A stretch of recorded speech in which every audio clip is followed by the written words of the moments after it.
Who was Jesus? There are a lot of Jesuses floating around on TV and in books these days. In fact, there's hardly anything that hasn't been said about him. Jesus, the family man, husband of Mary Magdalene and father of 14 children. Jesus, the tree hugger who sang songs about peace and vegetarianism on an ancient guitar at a campfire.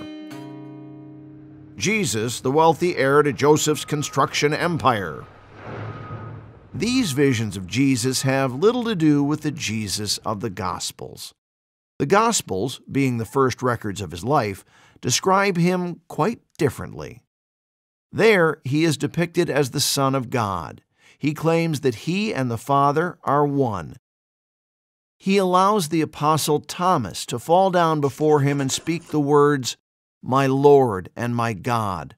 And maybe the most impressive testimony to Christ's divinity can be found in one of his discourses with his contemporaries. He says, "Before Abraham was, I am." A strange expression that actually refers back to the name of God revealed in the Old Testament in the story of Moses and the burning bush. Jesus presents himself as the Son of God. Without this claim of his, neither the reaction of the Jews nor the Christian movement as a whole make any sense, because the very core of the Christian message rests on this truth. Only if Jesus is true God and true man does his saving deed on the cross have the power to restore fallen man to communion with God. Now, how does this Jesus being true God and true man actually work?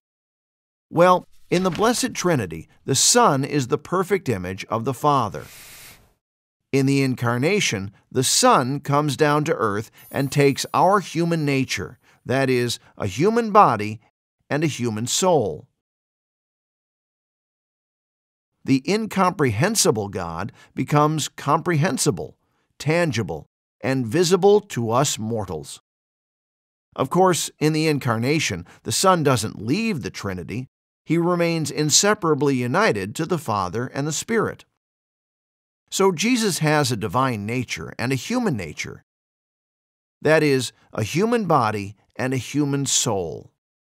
Now, when it comes to us, we call it a human person if there's a body and a soul that are united. But in the case of Jesus, he doesn't become a person at the Incarnation. He already is a divine person from all eternity, the second person of the Trinity.